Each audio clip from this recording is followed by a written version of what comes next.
ಮಲೆನಾಡಿನ ಹಸಿರು ಹಳ್ಳಿಯಾದ ಅರಳಿಗುಡ್ಡೆಯಲ್ಲಿ ಪ್ರತಿದಿನವೂ ಪ್ರಭಾತದ ಮಂಜು ಹೂಗಳ ಮೇಲೆ ಮುತ್ತಿನಂತೆ ಮಿನುಗುತ್ತಿತ್ತು.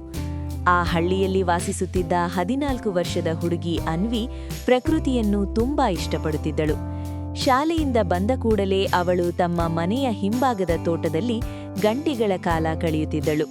ಹೂಗಳು, ಚಿಟ್ಟೆಗಳು, ಪಕ್ಷಿಗಳು ಅವಳಿಗೆ ಅವೆಲ್ಲ ಸ್ನೇಹಿತರೆ. ಒಂದು ದಿನ ಬೆಳಗ್ಗೆ ಅನ್ವಿ ತೋಟದಲ್ಲಿ ನಡೆದು ಹೋಗ್ತಿದ್ದಾಗ ಒಂದು ಅಪರೂಪದ ಚಿಟ್ಟೆ ಅವಳ ಗಮನ ಸೆಳೆಯಿತು. ಅದು ಸಾಮಾನ್ಯ ಚಿಟ್ಟೆಗಳಂತಿರಲಿಲ್ಲ. ಅದರ ರೆಕ್ಕೆಗಳು ನೀಲಿ, ಹಳದಿ ಮತ್ತು ಕೆಂಪು ಬಣ್ಣಗಳಿಂದ ಹೊಳೆಯುತ್ತಾ ಸೂರ್ಯನ ಬೆಳಕಿನಲ್ಲಿ ಇಂದ್ರಧನುಷ್ಯದಂತೆ ಕಂಗೊಳಿಸುತ್ತಿದ್ದವು. ಅನ್ವಿಗೆ ಅದನ್ನು ನೋಡಿದ ಕ್ಷಣದಿಂದಲೇ ಆ ಚಿಟ್ಟೆಯೊಂದಿಗೆ ಒಂದು ವಿಚಿತ್ರ ಬಂಧನ ಮೂಡಿತು. "ಎಷ್ಟು ಸುಂದರವಾಗಿದ್ದೀಯಾ" ಎಂದು ಅವಳು ಮೃದುವಾಗಿ ಹೇಳಿದಳು. ಆ ಚಿಟ್ಟೆ ಹೂವಿನಿಂದ ಹೂವಿಗೆ ಹಾರುತ್ತಾ ಅನ್ವಿಯನ್ನು ತನ್ನ ಹಿಂದೆ ಬರಮಾಡಿಕೊಳ್ಳುವಂತೆ ತೋರುತ್ತಿತ್ತು. ಅನ್ವಿ ಅದನ್ನು ಹಿಂಬಾಲಿಸುತ್ತಾ ತೋಟದ ಅಂಚು ದಾಟಿ ಹತ್ತಿರದ ಕಾಡಿನ ದಾರಿಯಲ್ಲಿ ಸಾಗಿದಳು. ಕಾಡಿನೊಳಗೆ ಹೋದಾಗ ಅವಳು ಮೊದಲು ಕಾಣದ ಅನೇಕ ಹೂಗಳು ಮತ್ತು ಗಿಡಗಳು ಕಾಣಿಸಿಕೊಂಡವು.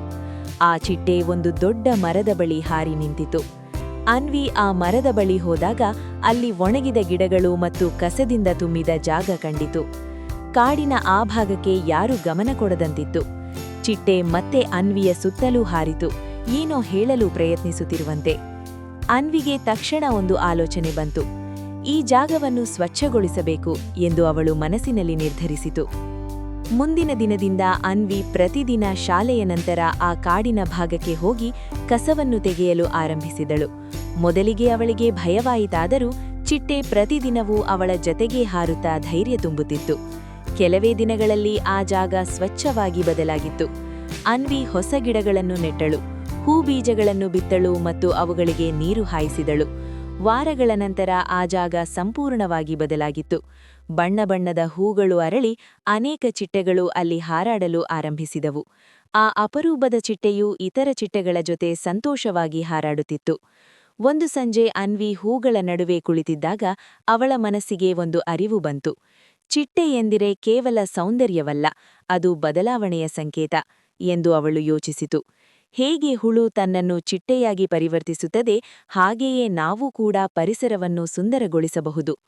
ಅನ್ವಿಯ ಕೆಲಸವನ್ನು ಗಮನಿಸಿದ ಹಳ್ಳಿಯವರು ಕೂಡ ಅವಳಿಗೆ ಬೆಂಬಲ ನೀಡಿದರು. ಮಕ್ಕಳು ಸೇರಿ ಕಾಡಿನ ಬೇರೆ ಭಾಗಗಳನ್ನು ಸ್ವಚ್ಛಗೊಳಿಸಿದರು. ಹಳ್ಳಿಯ ದೊಡ್ಡವರು ಗಿಡಗಳನ್ನು ನೆಟ್ಟು ಸಂರಕ್ಷಿಸಲು ಮುಂದಾದರು. ಅರಳಿಗುಡ್ಡೆ ಹಳ್ಳಿ ನಿಧಾನವಾಗಿ ಹಸಿರು ಪರದೆಯಂತೆ ಕಂಗೊಳಿಸಲು ಶುರುವಾಯಿತು. ಒಂದು ದಿನ ಶಾಲೆಯಲ್ಲಿ ಶಿಕ್ಷಕರು ಪರಿಸರ ದಿನದ ಕಾರ್ಯಕ್ರಮದಲ್ಲಿ ಅನ್ವಿಯನ್ನು ವೇದಿಕೆಗೆ ಕರೆಯಿಸಿದರು. "ಈ ವರ್ಷದ ಪರಿಸರ ರಕ್ಷಣೆ ಪ್ರಶಸ್ತಿಯನ್ನು ಅನ್ವಿಗೆ ನೀಡುತ್ತಿದ್ದೇವೆ" ಎಂದು ಘೋಷಿಸಿದರು. ಎಲ್ಲರೂ ತಾಳಿಯೊಡನೆ ಅಭಿನಂದಿಸಿದರು. ಅನ್ವಿ ಪ್ರಶಸ್ತಿಯನ್ನು ಸ್ವೀಕರಿಸಿ ಹೇಳಿದಳು, "ಈ ಬದಲಾವಣೆ ನನ್ನದು ಮಾತ್ರವಲ್ಲ, ಒಂದು ಚಿಕ್ಕ ಚಿಟ್ಟೆ ನನಗೆ ಪ್ರೇರಣೆ ನೀಡಿತು. ಪ್ರಕೃತಿಯನ್ನು ಪ್ರೀತಿಸಿದರೆ ಅದು ನಮ್ಮನ್ನು ಇನ್ನಷ್ಟು ಸುಂದರಗೊಳಿಸುತ್ತದೆ." ಆ ಸಂಜೆ ಅನ್ವಿ ಮತ್ತೆ ತೋಟಕ್ಕೆ ಬಂದಳು. ಆ ಅಪರೂಪದ ಚಿಟ್ಟೆ ಅವಳ ಸುತ್ತಲೂ ಒಂದು ಸುತ್ತು ಹೊಡೆದು ಆಕಾಶದತ್ತ ಹಾರಿತು. ಅನ್ವಿಗೆ ಅದು ವಿದಾಯ ಹೇಳಿದಂತೆ ಅನಿಸಿತು, ಆದರೆ ಅವಳ ಹೃದಯದಲ್ಲಿ ಅದರ ನೆನಪು ಸದಾ ಉಳಿಯಿತು. ಆ ದಿನದಿಂದ ಅನ್ವಿ ಪ್ರಕೃತಿ ಸಂರಕ್ಷಣೆಯನ್ನು ತನ್ನ ಜೀವನದ ಗುರಿಯನ್ನಾಗಿ ಮಾಡಿಕೊಂಡಳು. ಅವಳು ದೊಡ್ಡವಳಾದ ನಂತರ ಪರಿಸರ ವಿಜ್ಞಾನದಲ್ಲಿ ಅಧ್ಯಯನ ಮಾಡಿ ಹಳ್ಳಿಗಳಲ್ಲಿ ಹಸಿರು ಯೋಜನೆಗಳನ್ನು ಆರಂಭಿಸಿದಳು.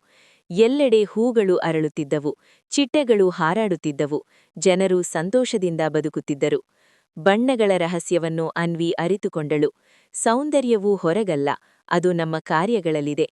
ಒಂದು ಚಿಕ್ಕ ಚಿಟ್ಟೆಯಂತೆ ನಾವು ಕೂಡ ಬದಲಾವಣೆಗೆ ಕಾರಣರಾಗಬಹುದು. ಈ ಕಥೆ ನಮಗೆ ಹೇಳುವುದೇನೆಂದರೆ, ಪ್ರಕೃತಿಯನ್ನು ಕಾಪಾಡುವುದು ನಮ್ಮ ಕರ್ತವ್ಯ. ಒಂದು ಚಿಕ್ಕ ಪ್ರಯತ್ನವೂ ದೊಡ್ಡ ಬದಲಾವಣೆಯನ್ನು ತರಬಹುದು. ಹೇಗೆ ಒಂದು ಚಿಟ್ಟೆ ಅನ್ವಿಯ ಜೀವನವನ್ನು ಬದಲಾಯಿಸಿತೋ, ಹಾಗೆಯೇ ನಾವು ಸಹ ಪ್ರಪಂಚವನ್ನು